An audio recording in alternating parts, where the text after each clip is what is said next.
Hey guys, welcome back to my channel. My name is Mike. You guys are rocking with me on Mike's Intellectual Corner. On today's episode, we are diving back into our Belisarius series. This is the Battle of Rome. This is a new episode. Without further ado, we're just going to get right into it. Let's roll. 534 AD. Flavius Belisarius, Eastern Roman general, has waged one of the most successful campaigns in the empire's history. The complete reconquest of North Africa in just 6 months, almost without loss. He is well rewarded by Emperor Justinian. He celebrates his victory with a triumph in Constantinople and receives the title of consul. Belisarius has helped Justinian's regime survive political crisis. Now his victory offers irrefutable proof of God's divine sanction. Emboldened, Justinian will pursue a new strategic vision, the reconquest of the Western Roman Empire and its reunification. Belisarius's next mission will be to Italy, where he will fight a desperate struggle for the eternal city, Rome itself.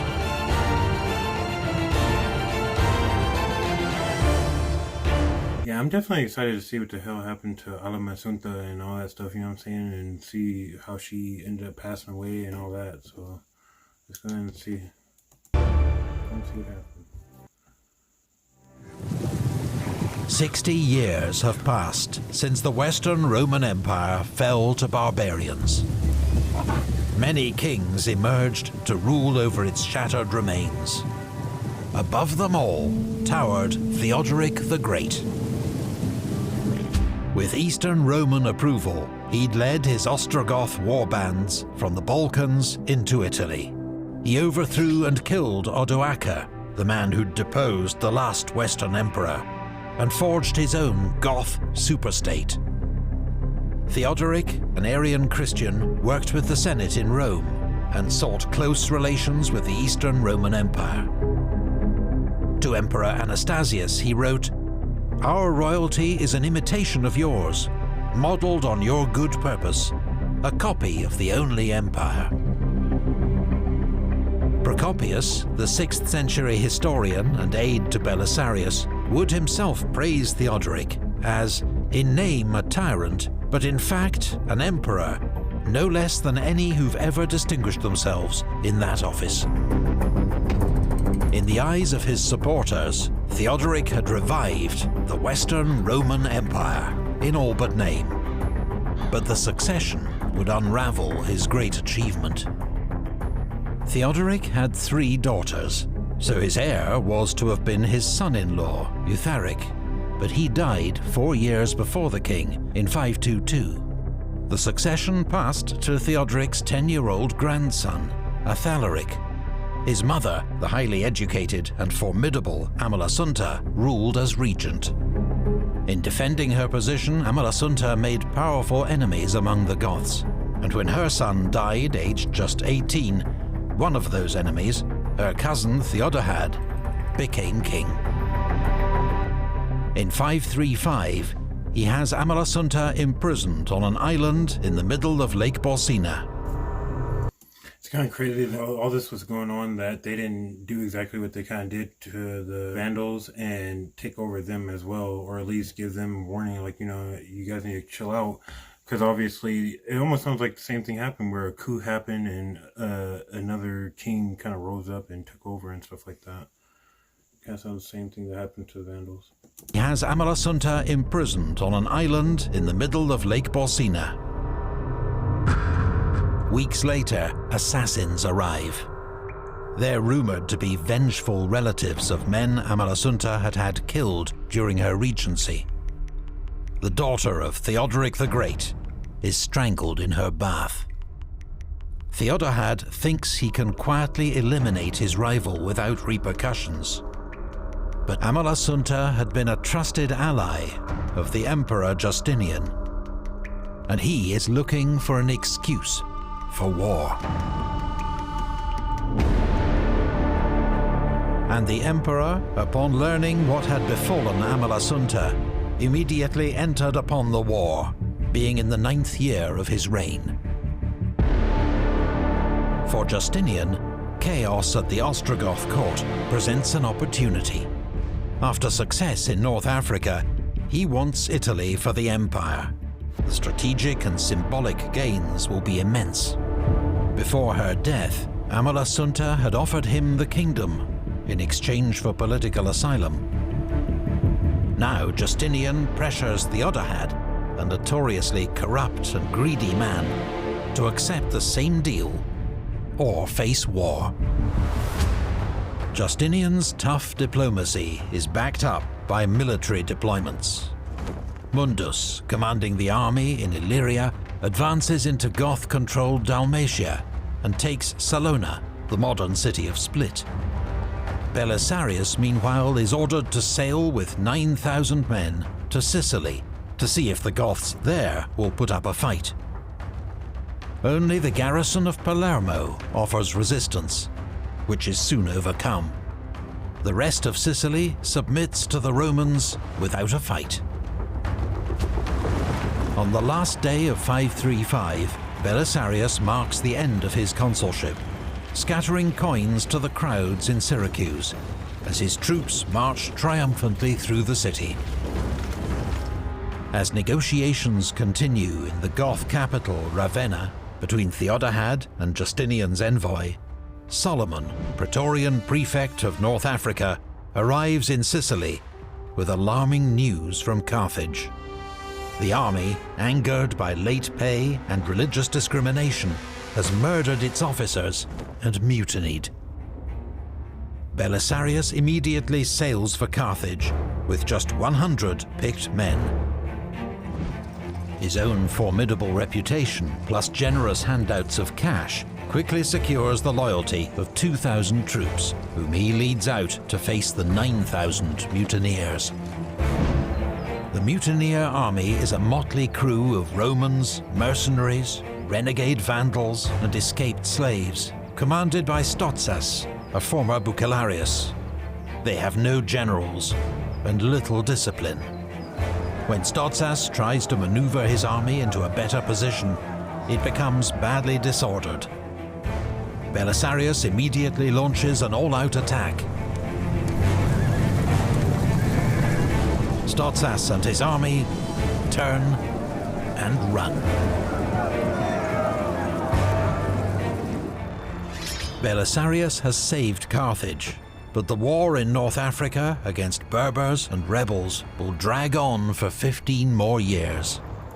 It's almost kind of crazy to think, like, I wonder if they send out different people to, like, talk to them and say, like, you know what I'm saying, we can talk about giving them more money or something like that, or talk about giving them freedom of religion, and so that way they can stop. We don't have to worry about Carthage anymore. If you think about it, it's a whole nother front that they just added to that they now have to worry about. Like, they have all these other fronts that they have to worry about. So. Against Berbers and rebels will drag on for 15 more years. This task falls to Solomon, as Belisarius must race back to Sicily to quash another mutiny among his own troops. In the Balkans, meanwhile, a Goth counterattack results in the death of General Mundus, and the Romans make a tactical withdrawal. When news of this minor triumph reaches King Theodahad, he feels suddenly emboldened and rejects all Justinian's demands. Belisarius receives new orders. He is to cross the Strait of Messina and reconquer Italy from the Ostrogoths. Belisarius lands in Italy with barely 8,000 men. The bulk of his troops are infantry, including 3,000 Isaurians, fierce warriors from the Taurus Mountains of Anatolia. His cavalry includes Hun and Berber mercenaries, as well as the elite Bucellari, the picked troops maintained by Belisarius, and other senior commanders. Yeah, I'm pretty sure, I mean, if, as we've already seen too, the Huns and the Bucellari can both probably take on half of this army by themselves anyway, so that's not too bad of an army. And other senior commanders. As in North Africa, he is accompanied on campaign by his wife Antonina, a capable and trusted ally of Empress Theodora. That the Emperor entrusts the campaign to such a small force, when the Goths can field an army 4 times its size, indicates Justinian's supreme confidence in Belisarius. But it is also a sign that he has badly underestimated the Goths and their will to fight. Yeah, you guys will have to remember that, I mean, they have the territory for a reason, you know what I'm saying? They fought for that territory, so, you know, it's not going to be easy, so let's see. But it is also a sign that he has badly underestimated the Goths and their will to fight. Belisarius's army is welcomed by southern Italians and meets no opposition as far as Naples. This city has strong walls and a garrison of 800 Goths. Belisarius appeals directly to its citizens, urging them to throw open the gates and warning of the dire consequences of an assault. I pray that an ancient city which has long been inhabited by Christians and Romans may not meet with such a fortune, especially at my hands as a commander of Roman troops. The citizens of Naples are divided, but ultimately their leaders reject the demand to hand over the city. When Belisarius's troops sneak into the city using an old aqueduct, there is a savage slaughter of Goths and Italian citizens alike, until the general can restore order. The main Ostrogoth army has been standing idle 60 miles to the north. Theodahad, never suited to military command, and now unsettled by omens, does nothing to save Naples. It's his own death sentence. He is deposed and killed. Witigis becomes the new king of the Ostrogoths. He is in his 60s, but he's an experienced soldier who fought alongside. I mean, kind of at this point, to be honest, I mean, obviously that's probably the better of the two, since he's, you know, more seasoned and all that stuff. He's actually seen battle and all that stuff. But at the same time, it almost seems like their kingdom is kind of starting to seem a little weak, in my opinion, because they're starting to, I mean, they're going through coup after coup after coup and takeover after takeover, and it's like, you know what I'm saying? It just kind of makes them look a little weak, that's all. But let's keep going. Theodoric the Great. He assumes that Belisarius must be leading a large army up from the south, and wants more time to gather his forces. He also plans to negotiate a truce with the Franks, which will free up more troops for the war against the Romans. So, leaving 4,000 men to hold Rome, Witigis withdraws to Ravenna. Belisarius garrisons Naples and advances up the old Roman road, the Via Latina, to Rome. But as he nears the great city, the Goths simply abandon it. They march out through the Porta Flaminia, as Belisarius and his army march in through the Porta Asinaria, a gate which, though much restored, survives to this day.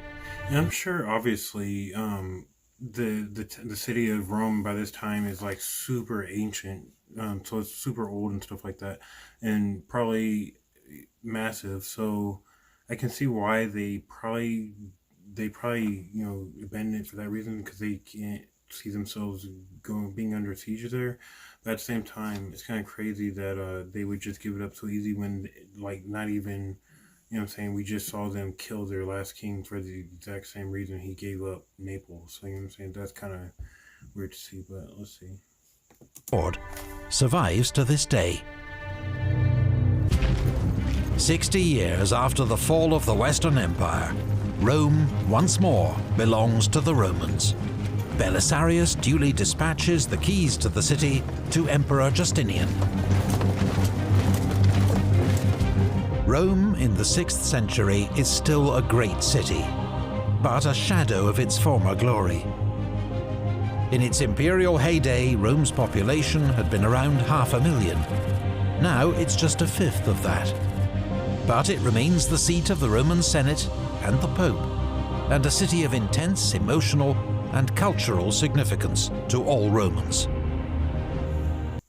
If I'm not mistaken, wasn't Rome the first city ever to reach 1 million? If I'm not mistaken, in the Western world, it was definitely the first to reach 1 million, and then it dipped. If I'm not mistaken, so it would have definitely hit way past that. Emotional and cultural significance to all Romans.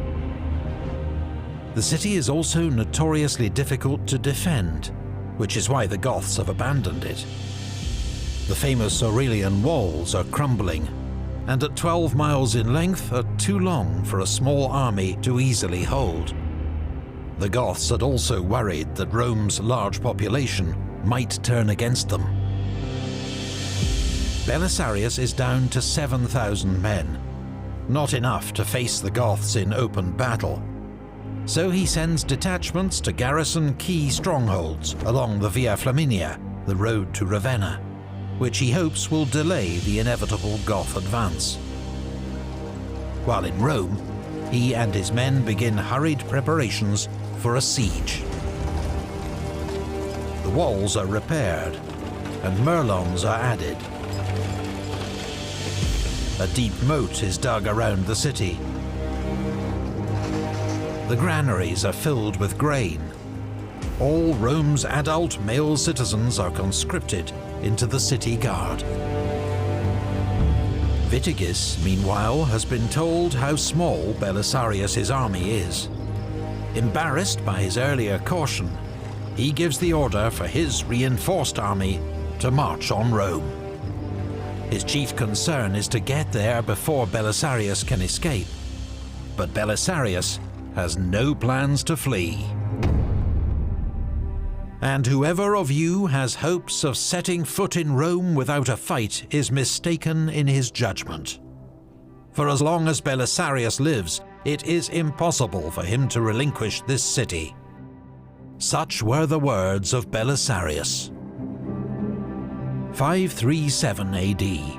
In early spring, Witigis leads a huge Goth army, probably more than 30,000 men, down the Via Flaminia, sweeping past the small Roman outposts. Belisarius plans to fight a delaying action a mile and a half north of the city, at the Milvian Bridge. But his infantry, terrified by the size of the Goth army, abandon the bridge without a fight. Which kind of sucks too, because they could have probably did a pretty good amount of damage with the bridge, you know what I'm saying? Because it makes everything, like, you know what I'm saying, it gives it everything that funnel effect, so it makes it really easy to face a huge army like that. Kind of like the Goth army abandon the bridge without a fight. Belisarius is left facing the Goth army with just 1,000 horsemen. He orders his men to charge. Belisarius himself fights in the front rank. Scores of men fall around him. Goth spears finally drive Belisarius and his men back towards the Porta Salaria. At first, its defenders don't recognize Belisarius, covered in dust and gore, and won't let him in. He's forced to launch another desperate charge to drive the Goths back from the walls. Finally, the gate is opened, and he and his men get back into the city. The siege of Rome begins. Yeah, you know what's crazy too? This city literally probably really ain't built for sieges, because I mean, think about it, it's only been through technically probably not even 2 sieges, because the first siege, the first time it got overtaken, I don't even think that was a siege. They just straight up went in there and take, you know what I'm saying? So it's kind of like this is the first siege that's been through in almost 1,000 years. That's crazy. The siege of Rome begins. The city is too large for Witigis to completely surround. He builds 7 fortified camps north of the city and cuts the aqueducts that have supplied Rome with water for 800 years. There will be no baths for the Romans, but the city's wells will still supply drinking water. When Belisarius rejects calls to surrender, the Goths begin building rams, ladders, and siege towers for a major assault. 18 days later, they attack. But their inexperience in siege warfare is soon evident. Their towers are pulled by oxen. The Romans shoot all the animals, and the towers are left stranded. The Goths assault the city from multiple directions. The mausoleum of Hadrian, converted into a fortress, comes under heavy pressure. But eventually, the Goths are thrown back on all fronts. Definitely, what I'm seeing too right now is Belisarius definitely needs to go ahead and call for more backup, because he knows that he's facing a 30,000 strong army. So it's time to go ahead and get a little bit more backup. Maybe they can even surprise them and come from the back or whatever. You know what I'm saying? On all fronts. That night, the Romans celebrate a great victory, lighting fires and singing from the battlements. Both sides prepare for a long siege. Belisarius is an inspiring presence in the city, active, calm and confident, even when others begin to despair. He has written to Justinian urgently requesting reinforcements. Now he oversees every aspect of the city's defense and supply. He orders all non-combatants to travel south to Naples, so there are fewer mouths to feed.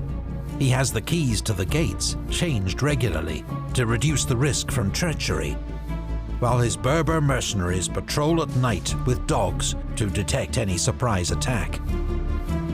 His wife, Antonina, also takes an active role. When the Pope is suspected of conducting secret talks with the Goths, she demands, "Tell us, Lord Pope Silverius, what have we done to you and the Romans to make you want to betray us to the Goths?" The Pope is arrested and sent out of the city. A month into the siege, Belisarius receives much-needed reinforcements. 1,600 cavalry, mostly Huns and Slavs, led by Martinus and Valerian. Belisarius has seen that the Goths have no mounted archers. Now he can use his own to make hit-and-run attacks against the enemy. A few hundred horsemen will ride within range of the Goths, shower them with arrows, then fall back under covering fire from the city walls. Procopius counts 67 actions of this type, both large and small. Almost all are won by the Romans because of their superior cavalry. The victories raise morale and frustrate the enemy, but they will not break the siege. The situation deteriorates dramatically when the Goths take Portus, Rome's port at the mouth of the river Tiber, making it much more difficult to get supplies into the city. By September, 6 months into the siege, hunger and sickness begin to take hold. Even the army's mules are killed to make sausages. The citizens of Rome beg Belisarius to stake everything on one decisive battle for the city. But he refuses, telling them, "You act as though you were playing dice and want to risk everything on a single roll, but it is not my custom." Yeah, because I'm sure there's he still has a whole bunch more troops coming his way. Plus, I'm sure those troops are probably even coming with supplies. So it's like, whatchamacallit, to choose the short course over the best course.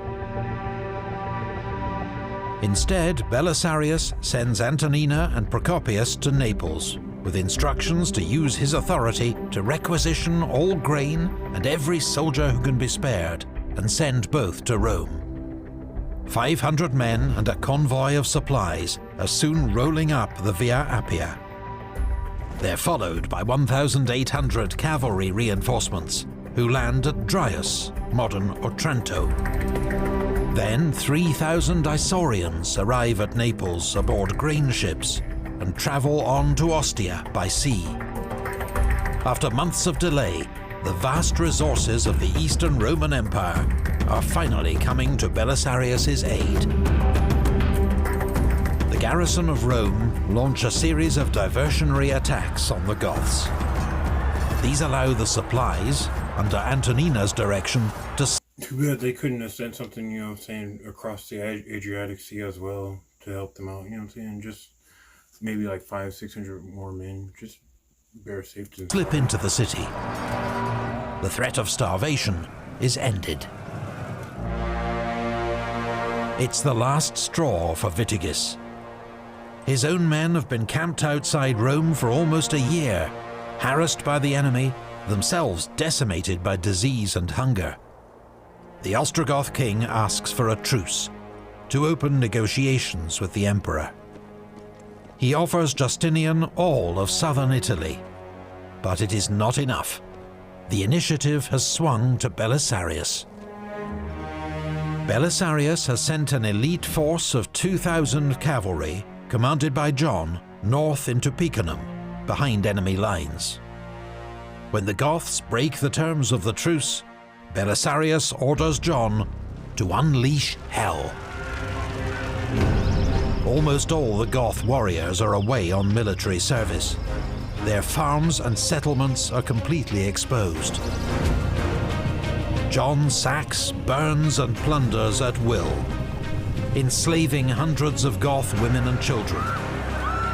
Romans are not armed. Witigis's uncle gathers a small force to challenge John. They're no match for his Bucellari.